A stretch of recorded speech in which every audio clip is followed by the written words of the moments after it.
Okay, the next comedian coming to the stage, a good friend of mine, great lady, we all love her, you're going to love her too. Please welcome Miss Jean Kim.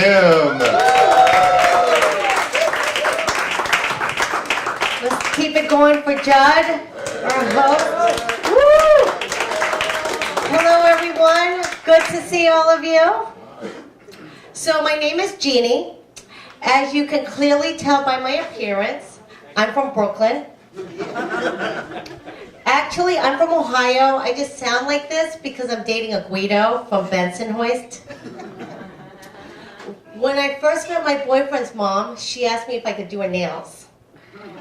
At first I was really offended, but then I thought, hey, it's my boyfriend's mom. So I gave her a mani-pedi and I dry cleaned her sweater. My boyfriend and I, we were friends for a long time first. It wasn't until he had a heart attack that I really fell for him. Ladies, if you want to find a quality guy, one that will genuinely care for you, find one that just had a heart attack. He'll value every second with you. I've learned that what's important is not what's in his bank account. It's what's important is his cholesterol count. I put on a few pounds this summer, but I'm not worried because luckily I have a very weak immune system. So I figure I'm just one good flu away from my ideal weight. So I came to America from Korea when I was 2. My sister was 3. She was actually supposed to come here, but at the last moment, my grandma said, "Jean's so loud, she cried too much. You take her, I keep quiet one." So I actually ended up coming here on her passport. You know how they say all Asian babies look alike? Yeah, immigration thought so too. I grew up in Ohio, where I was one of only 4 Asians in my entire high school. So I spent a lot of time doing white people activities, trying to blend in. I wore a lot of flannel. I tried out for cheerleading.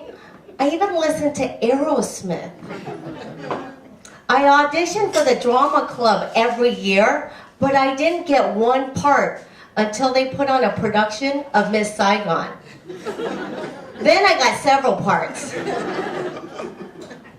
wasn't until I moved to New York City, the land of the Asian fetishists, that I finally felt truly appreciated and properly objectified.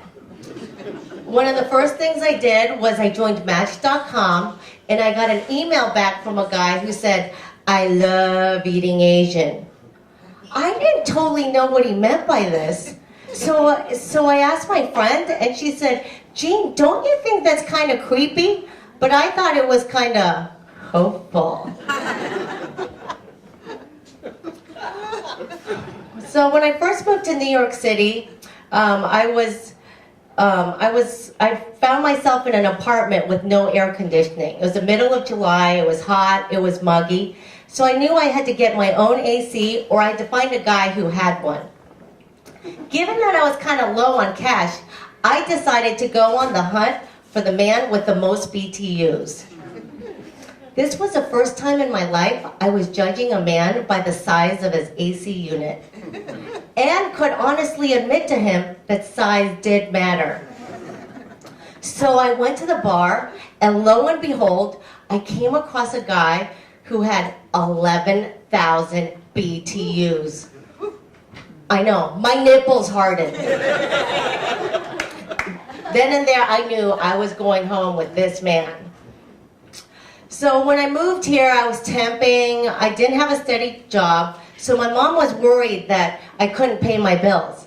And she called me to check up on me, and one of the nights she called and said, "Jean, I so worried. Even I sell my underwear. I don't want you to become hookah." I'm like, "Mom, I don't think you could sell enough of your old used underwear to keep me out of the sex trade." She's like, "Jean, you'll be very surprised. Vintage items very popular on eBay." I'm like, "But Mom, your underwear is old and used."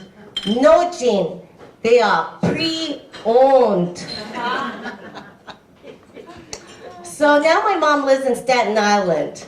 I think she's the only person who moved there to actually raise her social standing and impress our relatives. I hear her on the phone telling them, "Oh, what did I do today? Oh, I go boating in the harbor again." I'm like, "Mom, you were on the Staten Island ferry with 500 other people." She's like, "Shh."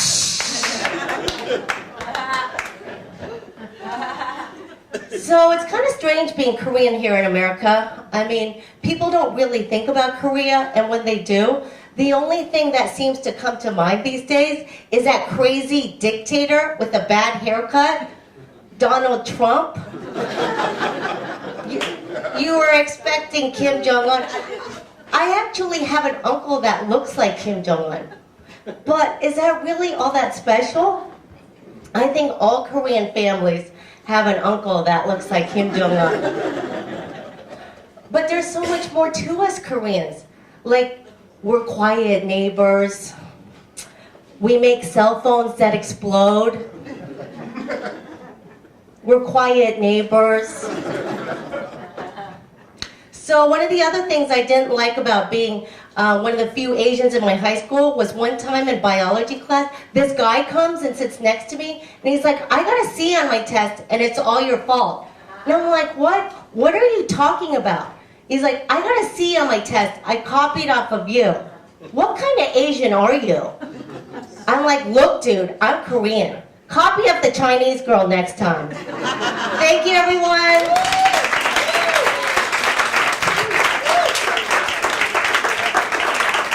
For Jean Kim, let's do it.